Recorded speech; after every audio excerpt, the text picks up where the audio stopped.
सीखिए ज्योतिष फटाफट, जानिए आपके भाग्य को और बदल दीजिए आपके नसीब को। जी हाँ, मैं एस्ट्रोलॉजर पलक कपूर। मैंने अपने क्षेत्र के लोगों को जब जानने का प्रयास किया तो मुझे ये पता चला कि कई विद्वान एस्ट्रोलॉजी के ज्ञान को बांटने में जुटे हुए हैं। तो जी हाँ, मैं भी कुछ ऐसा ही करने वाली हूँ। मैं भी एस्ट्रोलॉजी की भाषा को या एस्ट्रोलॉजी में मुश्किल लगने वाले तर्क को आसान करने वाली हूँ। तो चलिए मेरे साथ आज हम शुरुआत करते हैं बही खाते की। बही खाता यानी कि आपके भाग्य का अकाउंट, यानी कि आप ये भी मान सकते हैं कि राज पिछले जन्मों का। तो राज पिछले जन्मों का यानी कि आपका व्यय स्थान, कुंडली का व्यय स्थान यानी 12वां स्थान, यानी कि 12वां भाव। जो कुंडली का 12वां भाव है वो है व्यय स्थान, और उसे मैं कहती हूँ बही खाता। बही खाता यानी कि आपके भाग्य का लेखा जोखा, जिसका भुगतान आपके पिछले जन्मों से, जो ये चाहे आप कर्मों को बोलो या आपका जो खाता है, हर व्यक्ति जो खास हो या आम हो, सबको इसका भुगतान करना पड़ता है। तो बही खाते का पहला जो आता है हिस्सा वो है जन्म लग्न, और उससे पहले खुलते हैं जन्मों के राज। तो बही खाता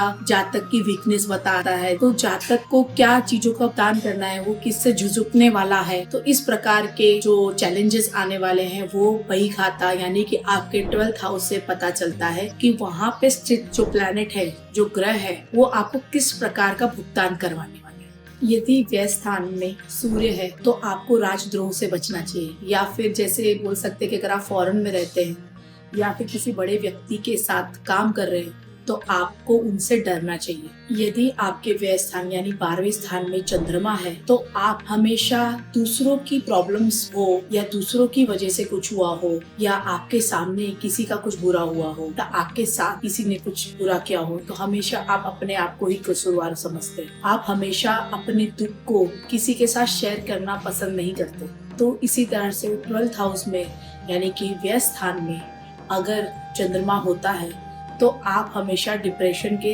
शिकार तो होते ही हैं, साथ में अपने आप को हर प्रॉब्लम में, हर सिचुएशन में अपने आप को कसूरवार समझते हैं। व्यय स्थान में अगर मंगल है तो आपको लड़ना झगड़ना, बेफजूल की प्रॉब्लम्स पे पड़ना टालना होगा, नहीं तो पछतावा संभव है। यानी कि आपको किसी और के प्रश्नों में भी उलझना और अपनी टांग फंसाना, ये सब आपको इन चीजों को अवॉइड करना चाहिए, नहीं तो आपको समाज और पुलिस का सामना करना पड़ सकता है।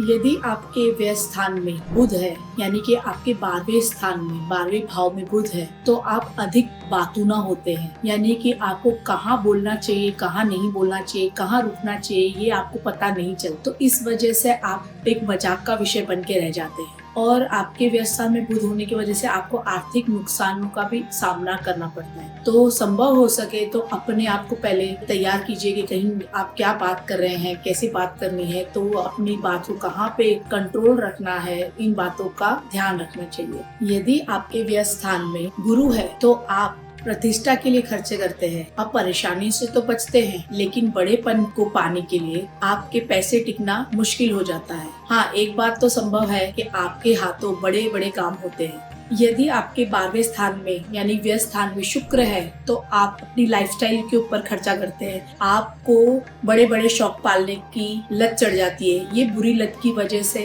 आप बड़े नुकसान में भी जा सकते हैं। यदि आपके व्यय स्थान यानी 12वें स्थान में शनि है तो आप बड़े डिसीजन लेने में आपको कठिनाई आ सकती है। कभी कभी आप बड़े टास्क लेके मुश्किल में आ जाते हैं, जिसकी वजह से आप समाज के साथ पंगा ले लेते हैं। कई बार आप तो परेशान होते ही, साथ में आपके साथी भी परेशान हो जाते हैं। अगर आपके व्यय स्थान में राहु है तो आपको बुरी संगत से बचना चाहिए, बुरी आदतों से बचना चाहिए, और आपको बाहर जाने के भी मौके मिलते हैं। और साथ ही साथ आपको कभी भी कोई भी बुरी लत हो, या कभी भी कोई पैसे का उधार या कोई लोन है या फिर कोई बीमारी है, तो वो काफी लंबे समय तक चल सकती है। तो आपको इस प्रकार के राहु से चैलेंजेस मिल सकते हैं। 12th हाउस यानी कि व्यय स्थान में अगर केतु है तो ये अध्यात्म की प्यास दिखाता है। कई बार बड़े बड़े संत महात्मा भी इसी प्रकार केतु 12th हाउस में पाए गए हैं। तो इसी प्रकार आज मैंने कहीं ना कहीं पूरे प्लैनेट्स को व्यय स्थान में बताने का प्रयास किया, जो आपको बहुत अच्छी तरह से समझ आएगा। काफी बेसिक तरीके से समझाया है। तो फिर मिलेंगे हम नए अभ्यास के साथ।